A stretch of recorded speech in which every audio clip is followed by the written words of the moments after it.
Welcome to Between Shelves, where we make connections between literature, theology, philosophy, psychology, and culture.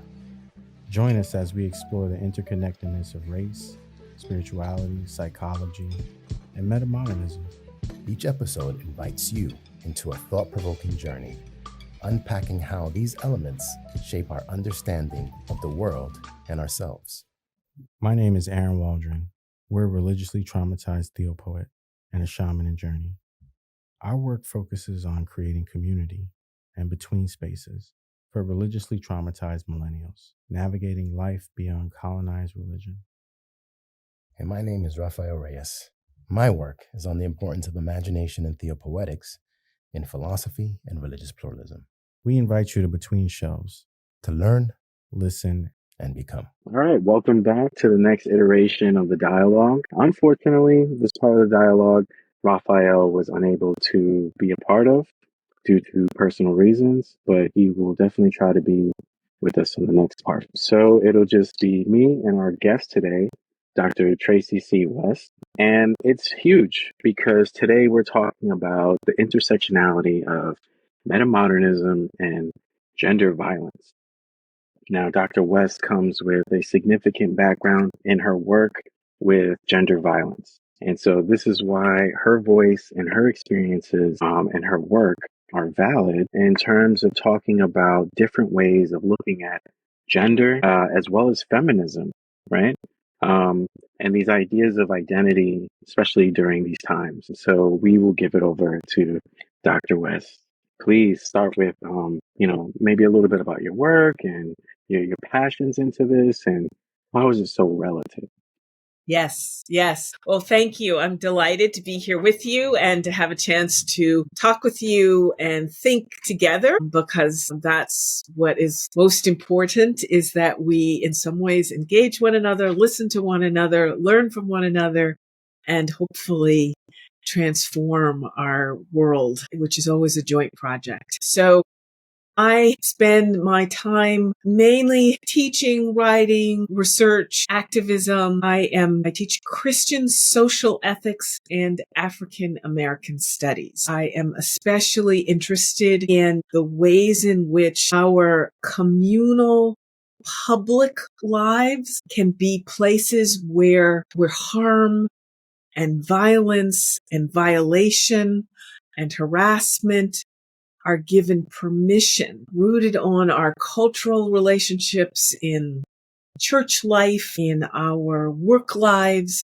in our intimate connections with each other, in our families, and with our intimate partners, and how that gets given permission publicly, and also how there is a resource for ending violence, preventing that kind of harm that we can draw from in our, again, the ways in which we interact with one another based on our sort of intimate, political, social, spiritual commitments. So I'm very interested in gender violence and harm, but I'm especially wanting us to see all of the ways in which we perpetuate the problem systemically and one-on-one in our individual relationships with one another, so that there isn't a split between something that happens publicly has nothing to do with something that happens privately. Those are always connected to one another. And so that's one of the reasons why gender violence is such an important subject in my view, because it has this holistic quality that it's always pulling our attention to our public lives, our institutional messages about the valuing or devaluing of who we are related to gender and race and sexuality and class. But at the same time, there is a resource that's possible when we make those connections between the public and also our private, intimate selves and lives. A resource that can transform, hopefully,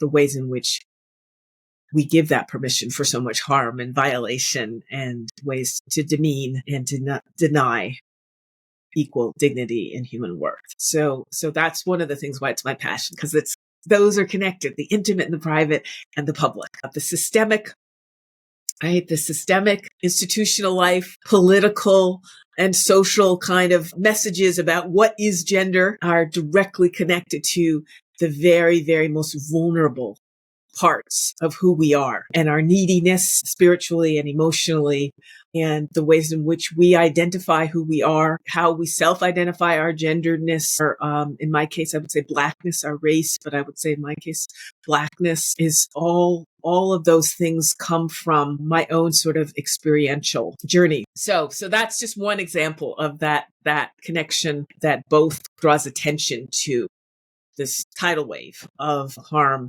but it also draws attention to resources that are there too. So don't get me started on how it's relevant. Because I got a lot to say about that, and I'll try to keep it short. This is a political moment, and we're taping this in 2025. And so this is a political moment where it's the beginning of Donald Trump's second term in office as president.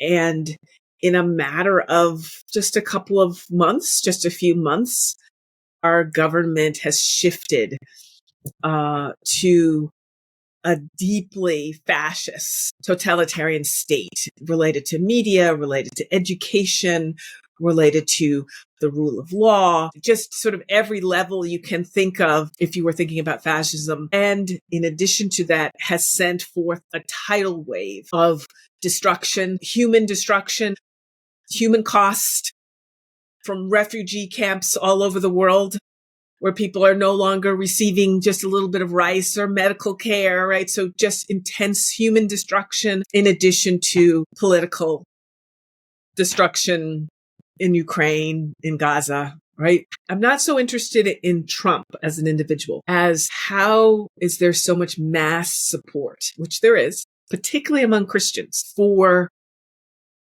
this like tidal wave of fascism and the targeting of some of the most vulnerable, like particularly transgender children, I'm going to use the term siblings, members of our communities, in particular around the world, those who are starved, literally on the brink of starvation, to deny them food, right? And Christians, particularly among Christians, there's mass support, there's glee, right? Tremendous popularity. How does that happen? And one of the ways in which a gender violence analysis can possibly assist, right? So I don't want to overstate, like, I've got the answer. And that's not my claim. Really, I want to invite you to just think with me a little bit, because I want to explore how a gender violence analysis and lens of analysis might be helpful. Is one of the things that abusers do so successfully is they help to create a sense of uncertainty. Often when people think about abusers, domestic violence abuse, but it can be sexual abuse of a child, or sexual abuse of a partner, or sexual in an intimate relationship, or sexual abuse that goes on in a prison, or sexual abuse that goes on in an ICE detention center, right? So in all sorts of places. But one of the things that people often think that it's about the physical assault where the power and control is exercised, that the ways in which people are violated, that is what people identify as the main tool of power and control, right? That physical invasion, right? I want to say one of the main ways in which abusers function is to create chaos and uncertainty. And one moment, I'm humiliating you, right? I'm saying, I'm going to just make you wish you just didn't wake up this morning. And I'm doing it in a very personal way, right? I'm going for how you look, God, what your capabilities are. You're stupid, right? Right. So I'm going. And then another moment, I'm going to say, you know what? I can work with you. I like you. I love you. You're cool with me. But you just have such an ugly, right? And so then you're thrown off, right? And one of the things that you do, right, is you're riveted to what am I going to do, right? I think you're caught. What am I going Are you going to be assaulted verbally, emotionally, spiritually? Are you going to have some space where you can breathe because you're going to get some accolade and a sense of reinforcement right? You don't know. So you got to stay, giving me all of your attention. All of your sense of who you are gets completely subordinated to the ways in which you got to watch what I'm doing. Right? And I have control over you. I have control and power. And trying to understand that dynamic, in my view, helps us to understand, like, why is Congress, like, there are no Democrats, there are no Republicans, like, right? Because they're just in this kind of syndrome. And then globally as well, Europeans, what's he going to do, right? He's going to take away aid altogether. He's going to completely do ethnic cleansing of Gaza. He's got, right? Like, we don't know. And so it helps us to understand what is the reclaiming possibly, right? So I don't know. Does this make sense? You know what I'm trying to say? Possibly. What is the reclaiming we need to do? Yeah, definitely. Definitely. We hear you. Just to plug in your book that also inspired this dialogue, Solidarity and Defiant Spirituality. Yes. We brought this up in our last episode with me and Raphael, and we just wanted to bring this up right quick because it's so relevant to what you're talking about. So, here on page 53 in chapter 1, you start talking about how television shows became a form of violence against women. And it's interesting that the information you brought up, because you brought up shows like Jerry Springer and how these psychologically push the viewers to feel entertained by the trauma and violence towards, gender in that sense, towards women, especially women of color. Especially women, African American women, Black women. Especially women of color. Yes. Especially women of color, yes, because poor. Go ahead. Can I say poor, economically poor folks. Good point. Yes. Yeah. Yes. And as you get more into the chapter, you really start to unravel how television is a powerful moral mechanism. This is a paraphrase, but you really go into it saying violence has become such a staple source of entertainment in this medium of television. And it's so interesting. It made me think of even my own experience with television as a child and growing up and watching other people so glued to the television. They were glued to watching things that revolved around violence to an extent. It entertained them, right? Yes. Then as we got older, we start to see connections like the concept and idea of the Colosseum in Rome and how, you give the people bread and violence and somehow you manage them very well. You keep them entertained. So we bring this up because there seems like there's a deep connection between these things in terms of motive and agenda. Anything come to mind when you hear about these things? Yes, it was so important to me to try, because if you say, okay, there's a cultural tolerance for gender violence, that statement just doesn't convey enough. It's like, of course there's a cultural tolerance. Well, what do you mean? And so to try and give an example of media, the role, and one example of particularly in late 20th century and early, I think media now, television doesn't represent, isn't the example I would use now, but if I'm trying to describe how we got to where we are now, then I want to say late 20th century, early 21st century, just, I don't know, Law and Order, SUV. So just all of these, like, fictional as well as non-fictional numbing of our sensibilities around gender violence have been so crucial to the ways in which we have leaders who have been perpetrators of violence, that we know that they've been perpetrators of violence, but that somehow does not impact the kind of authority that they have over our political lives. How does that happen? How does that numbness happen? There are a lot of factors, there are a lot of ways, but I was just trying to give an example that media helps to create that. And so many of our leaders and our most successful leaders now, particularly cisgender men, who have part of how they exercise power is through bullying, and part of their bullying is very gendered. Part of their understanding of what it means to be a cis male, like hetero male, is to assert the right to demean someone and to keep doing it until they submit, to keep bullying them, whether it's a leader or whether it's a woman they work with every day in their sort of political sphere. I'm thinking of the governor of New York, Andrew Cuomo, and the stories about the kind of inappropriate misconduct that in relationship to the women that he worked with on an everyday basis, that the women were brave enough to testify and that the attorney general took seriously. Fortunately, there are lots of examples. Because I'm in the New York area, that's an example that comes to mind immediately. And also this example of how does the tolerance occur? But I want to say there's something about gender violence that and gender, the gendered aspect of bullying that targets vulnerable members of our community.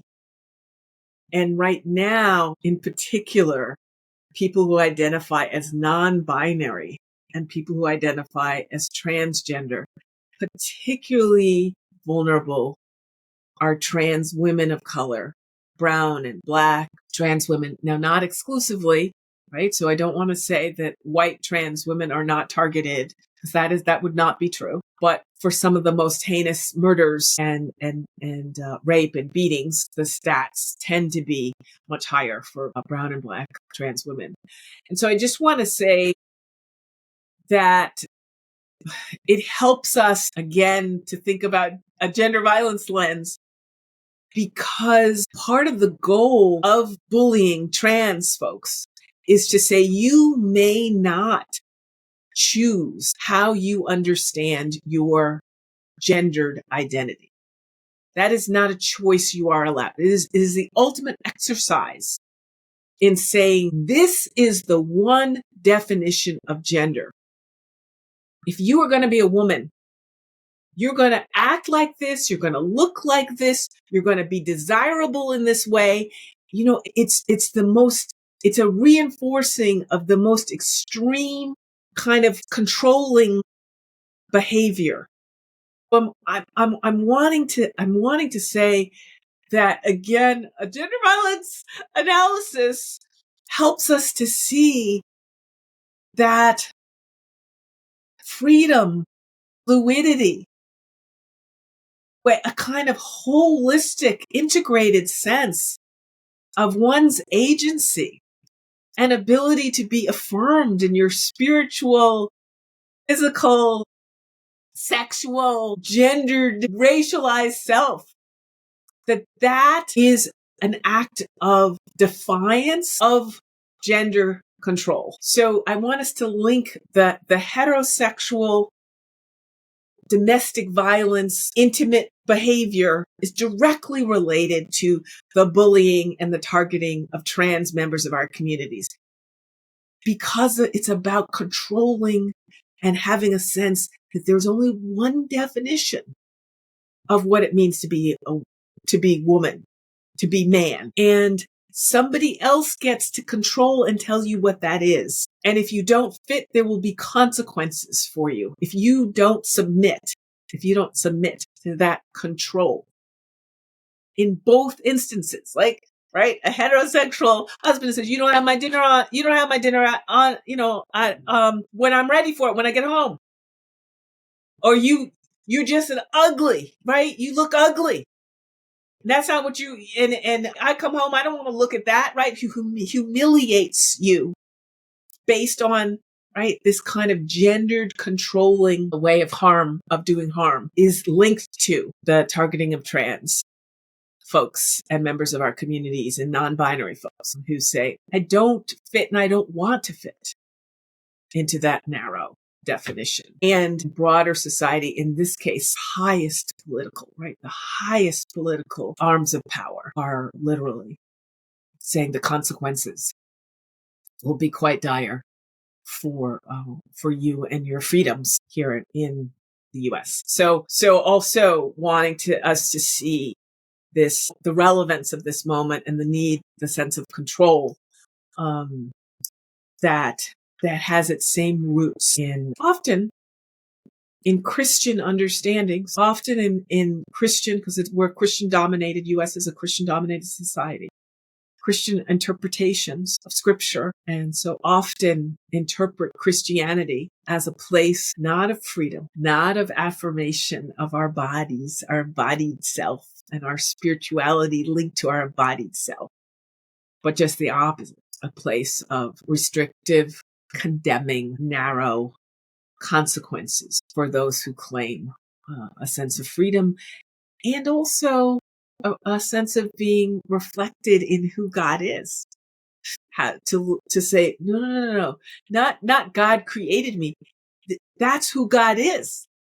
We reflect who God is in such abundance, like an abundance of diversity, and gender and including gender very much as this diverse understanding that in many ways we have yet to be able to, like, there are possibilities we haven't even thought of that I think are reflected in the divine. And we learn from our diverse siblings all the ways there are to reflect that divine power and presence and beauty. Yeah, exactly. That's so spot on. We agree. What you said brought up something that me and Raphael were talking about in the most recent previous podcast episode, which we labeled meta-feminism. And we were just scraping the surface. We put together a pretty good bibliography, but again, just scraping the surface. But dialogue, we were talking also about a little bit about reinterpretation of sacred texts like Genesis. And you brought up how the interpretation seems to be at the center of a lot of these things, right? So, yes, at the center of so much harm, so much harm. Yeah, we agree. And how also these interpretations hold together the control, right? We were talking about that. And just briefly, we were talking about in the Genesis story with Adam and Eve, there is another perspective that includes and suggests that Eve was the second iteration and that there was a first iteration of woman, and that was named Lilith symbolically. And we were talking a little bit about that because it was interesting how your perspective of the Bible then moving forward changes if you then go with the understanding that Eve actually was the reinvention by man, like saying this is our imagination and interpretation of the perfect woman, yes, Eve. But the first one, Lilith, being so wild and untamable, uncontrollable, yes, free spirited, yes, she could not be good in whatever structure man was creating that boasted man, such as a patriarchal system. yeah. So this kind of mythology, if you would, and symbolic talking, what comes of it when you think of gender violence in your work? What would you add or take away from this? Yes, I just want to say biblical studies is not my area, but I am a beneficiary of feminist biblical hermeneutics. And one of the things that I love about scripture and about ancient myths that are part of a range of religious traditions. I am a Christian. I was brought up and raised as a Christian, and I am a Christian clergy person. However, I am a student of religion, so it's important to me to learn a range of religious traditions other than my own and find ways that I see connections and also disconnections, right? Because then my imagination of what is sacred gets expanded, and that's a good thing to me. So that's sort of my backdrop of like religious understandings, including the Lilith ancient tradition. And so because ultimately our sacred scriptures, in my view, are a resource enabling us to see how the divine and also spiritual life is lived out in the stories of communities. They're stories. They're all stories about communities and community life. And I don't care what tradition it is, there is in some way trying to get us to see, okay, how is this a notion of what is spirit or divine spirit or the divine, how does it exist in the ways in which people are relating to each other in their family life, in their tribal life, in their national life, in their relationship to the earth, to the air, especially agrarian life, so often to act just food, like growing food, having enough food, making sure people do have enough food. And when, you got to let the land lay fallow, right? So all of these stories have to do with these range of community stories about community life and relationship, as well as war among certain kinds of groups. And so how is that presence manifested in ways that enable flourishing? And how is that presence manifested in ways that create repression, harm, hatred between groups, conquering of groups, right?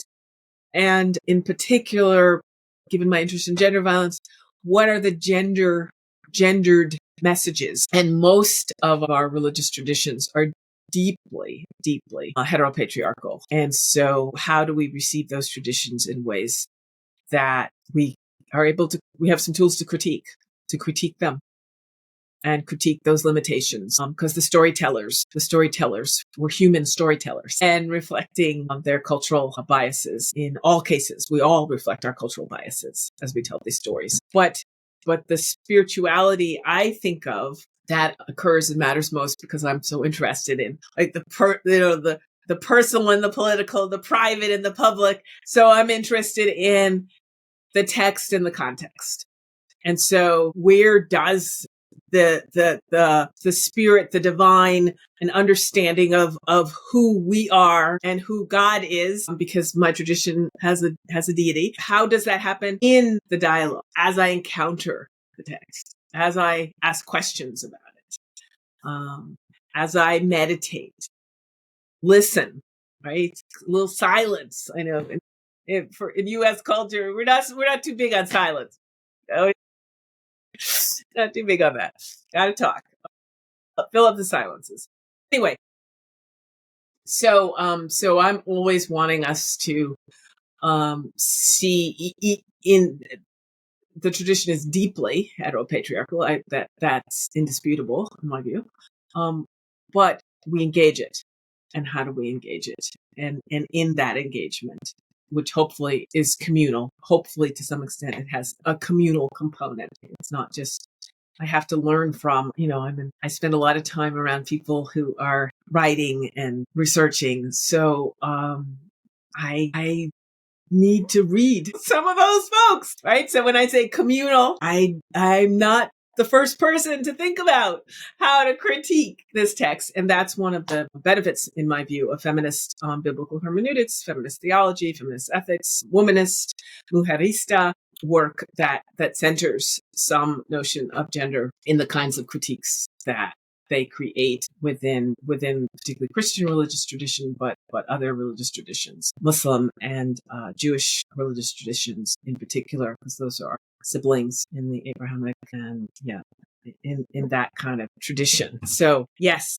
I love those ancient stories and what it means to think about them and how they expand our ability to think of, to correct some of the gendered notions that are extremely harmful, because they're about narrow understandings of who one can be.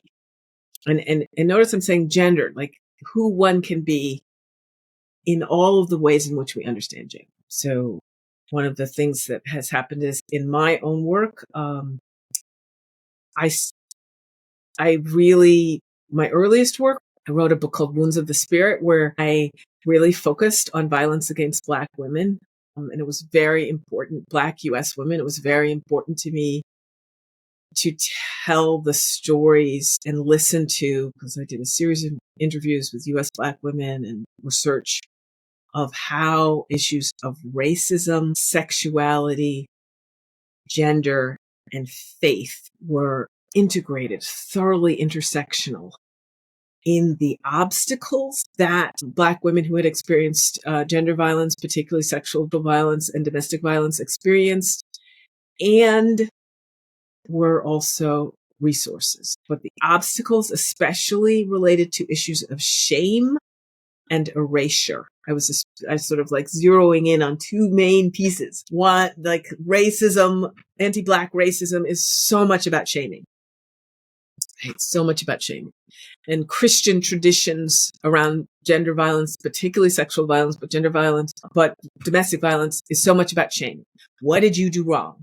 What did you do to make this happen, right?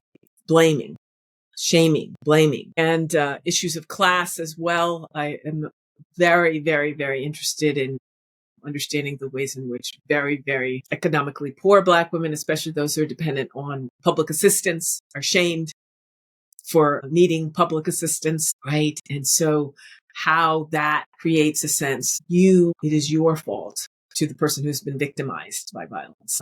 And especially in Black communities, Black women should protect Black men and not say anything because the police and the criminal justice system, the way they will treat Black men, right? So, and you're shaming, you're putting your dirty laundry out there anyway. So just trying to help us to think through how these came together, political and cultural and social and religious, particularly Christian understandings, all work together with each other, all of those different forms of shaming with each other to re-victimize and silence Black women. So that was a really important piece of work for me.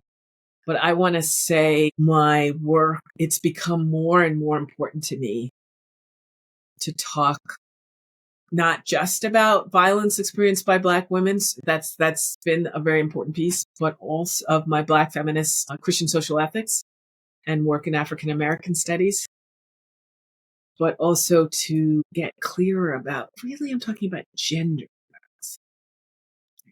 I'm talking about gendered violation, and to see the targeting, like hate violence, anti-trans hate violence, that's gendered violence, and to see those links. And in my book, Solidarity, Defying Spirituality, which you mentioned, to see how Black activists are connected across the globe in doing a wide range of strategies and activist work that people here, that we can learn from here in the US related to gender violence. So that's just an example of why it's important to me to keep reading and listening and being in community and growing and expanding our understandings of this epidemic. In one sense, you could say epidemic, but in another sense, a kind of just everyday form, demeaning and humiliating and bullying in gendered ways in churches and local churches. It's just tolerated. That's just how it is. And that message gets communicated by leaders and also family members. That sense of betrayal that occurs, your own family member can tell you. In this thought-provoking episode of Between Shelves, we dive into the transformative concept of gender violence and identity. In this dialogue with Dr. Tracy C. West, we unpack how meta-modernism manifests within the context of gender and gender violence, exploring themes of fluidity, identity, and the complexities of navigating a world that often seeks to confine and control. From art to philosophy, culture, and spirituality, we're unpacking how Black transhumanism disrupts outdated frameworks around race, belonging, and self-expression, opening up new pathways for reimagining the future. Whether you're a seeker, a scholar, or just curious about the evolution of identity in our ever-changing world, this dialogue has something for you. Catch the latest dialogue Between Shelves, streaming now on all your favorite podcast platforms. Don't forget to subscribe, share, and leave us a review. Let's explore the in-between together. And now, let's return to our dialogue with Dr. Tracy C. West as we continue exploring how gender violence reshapes our understanding of gender, identity, creativity, and the ever-evolving journey of becoming in the 21st century. Yeah, what you were saying is so spot on, right? Like when we start talking about metamodernism and the framework of thinking, where we've been talking about this over a series of episodes. What can metamodernism framework look like in different contexts? So when we talk about gender violence, it's very interesting and complicated, as you already expressed, that we really can't talk about everything in, a short, podcast dialogue, but just barely skimming the surface, we see that there's so many intricate ways in which gender violence is active in all of our lives, whether it's directly or indirectly. You mentioned a few scenarios where it could be a heterosexual male witnessing or observing it to their counterpart who may be a female, heterosexual female. And then you can have in a different instance a situation where they're not heterosexual, they're non-binary, or even a queer couple, like then all of a sudden gender violence starts to look a little different, right? And a lot of people are accustomed to seeing it maybe one particular way. And maybe that could be part of that whole kind of, I feel like it was more of like a symbolic analogy you brought up with the television, right? Some people will suggest like MK Ultra or something, like through television or media they have been utilizing this technology to manipulate how we think, how we respond to things, and even how we treat each other, right? In layman's terms. And so when we sit here and say, well, how do I treat my daughter, my sister, my mother, my grandmother, my wife, my friends, my elders, it's like it seems through history extensively, at least over a millennia, there's been this idea that women should be subordinate or the feminine.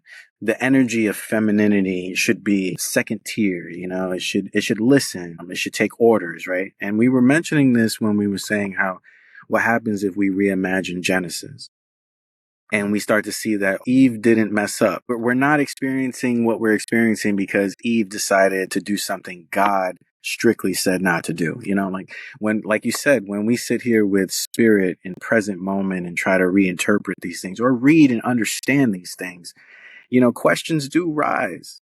Why would God set this to be the only rule?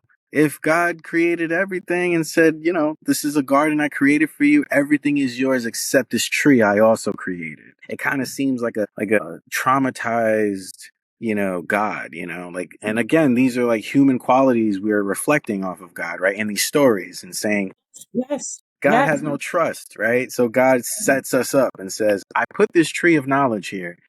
Don't eat from it. Let's see how long you go with, listening, how well you're obedient, it seems, right? That Yeah. was the test, or a measure. Exactly. Oh, Exactly. and it just seems like throughout history, on the feminine, gender characteristics, psychology, the archetype of the feminine, it seems like this has been targeted and attacked, right? To say that particular thing needs to always obey. Right. Like we can never be in a position of authority or power or wisdom or contribute, anything because no, men got it with the masculine Yes. has it. You know what I mean? The patriarchal storyteller, that the dominant voice in the community is often the only one that's seen as authoritative. But that doesn't mean that's the only voice, though. It's never the only voice. It's never the only perspective. And so how do we find the tools to listen to the community that's not the dominant in whether it's the ancient community or even our contemporary community that clearly has a much broader sense of freedom related to how we are gendered. Yeah, definitely. We just wanted to be respectful of time, Yes, yes. Thank you so much for making the time to even have this dialogue and share your wisdom and your work. Our listeners would greatly appreciate this because not enough people are talking about these things. And we're just trying to, start it up, Good. Yeah. I'm happy to talk about it and also to make links to our contemporary what's in the headlines. So good. Thank you. Thank you so much. Thank you. Again, on this note, this concludes our podcast. Thank you again for joining the dialogue, and we hope to have an iteration again in the near future. Yes. And again, every podcast will have a bibliography. So again, we'll have your books there too for people with the links to make it a little easier to find your work, because it's hard these days, Yes, absolutely. But did you have any closing remarks you wanted to say to the listeners before we go at all? Or you're good? No, I'm good. I just want to say, claim your space of affirmation and liberation for yourself, but for your community. So gendered freedom, liberation, and affirmation. Yes. And equality. Powerful. Yes. Thank Good. you so much. Thank you. Thank you, Dr. West. Take care.